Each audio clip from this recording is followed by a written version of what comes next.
Tonight we begin our annual three-part celebration of the Lord's Passion, Death, and Resurrection. Thursday is a day that invites a reflection on Eucharist, service, and silence. We rejoice tonight in the gift of Eucharist, which was celebrated by the Lord and his disciples on the night before he died. Jesus said that he longed to celebrate the Passover meal with his disciples.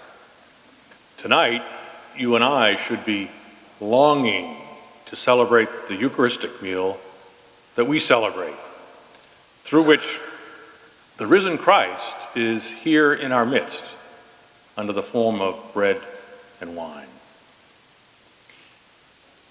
Mary Oliver, in her poem entitled "The Vast Ocean," begins just outside our church, the Eucharist, writes, "Something has happened to the bread and the wine.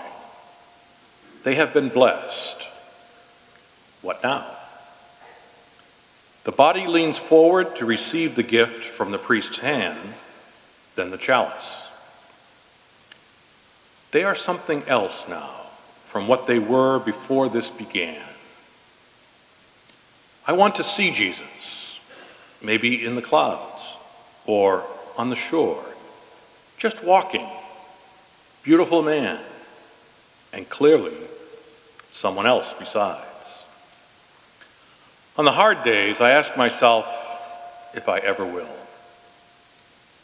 Also, there are times my body whispers to me that I have.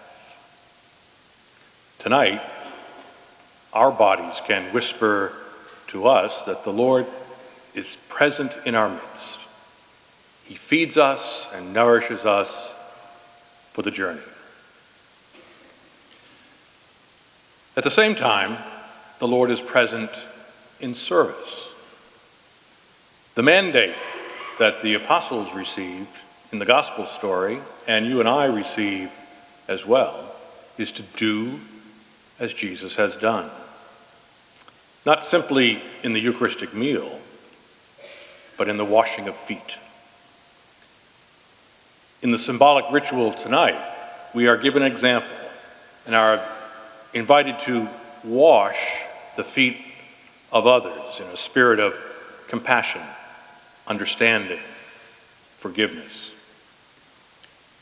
We are called to recognize the presence of Christ in each other, and especially in the downtrodden of our society, the homeless, the hungry, the poor, and to do our small part in washing their feet.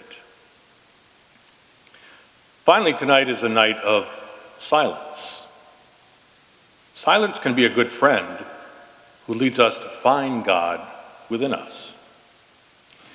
In Matthew's Gospel, Jesus leaves the supper and goes with some of his disciples to pray and to find silence.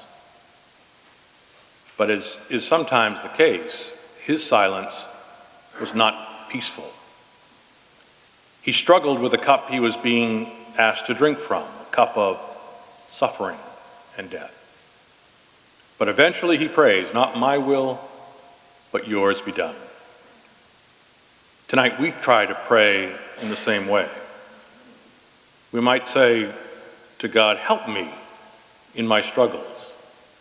Be with me in the agony of my own garden.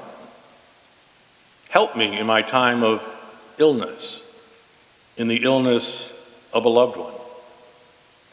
Help me as my family struggles in so many ways. Help my children.